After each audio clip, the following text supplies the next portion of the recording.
pertama itu berkaitan dengan sistem penggajian yang selama ini mungkin sudah viral di beberapa media, karena kalau kita lihat ada beberapa yang selama ini mungkin ingin mengetahui secara pasti apakah memang ada perbedaan sistem penggajian yang saat ini existingnya diberikan kepada PNS dengan sistem penggajian yang nanti akan diberikan berdasarkan peraturan perundang-undangan yang berlaku, yaitu di Undang-Undang Nomor 5 Tahun 2014 tentang Aparatur Sipil Negara.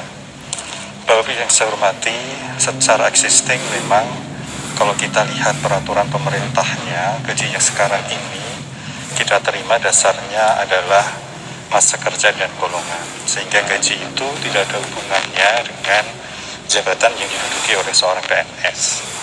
Sementara di dalam undang-undangnya pasal 79-nya itu disebutkan bahwa misalnya nanti gaji diberikan berdasarkan beban kerja, tanggung jawab, dan risiko jabatan. Nah, pertanyaan ini tentunya sering disampaikan kepada BKN maupun instansi yang lain, apakah nanti memang seseorang PNS yang beban kerjanya itu tidak sama, gajinya tentunya tidak sama lagi.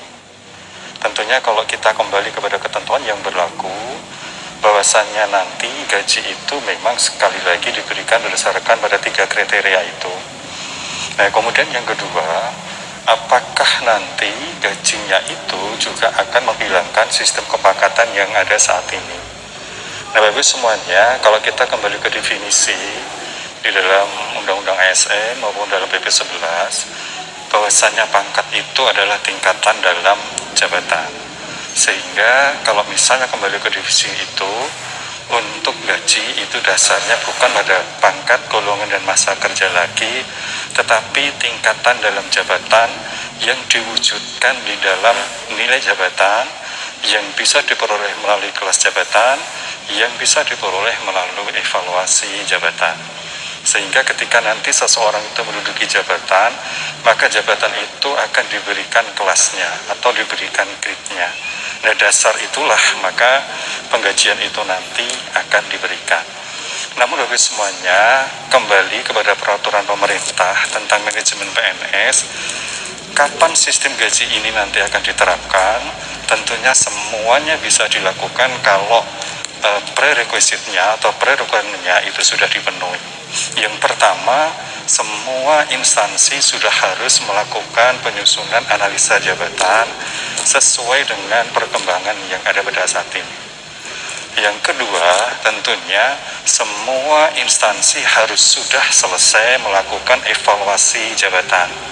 Sehingga untuk semua jabatan yang ada di dalam instansi itu harus sudah punya kelas jabatan.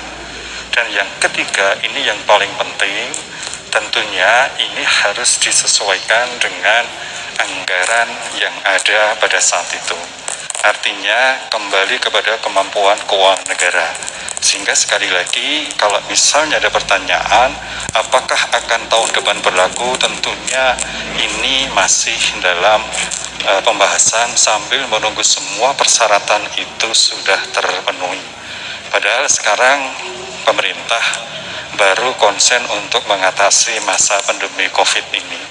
Sehingga sekali lagi, ini adalah amanat yang ada di dalam undang-undang maupun PP 11, tetapi kapan implementasinya itu tergantung dari prerequisite yang sudah ditetapkan, dan di dalam PP 11 sudah dinyatakan secara jelas sistem penggajian yang baru ini dilakukan secara bertahap. Mungkin itu, terima kasih.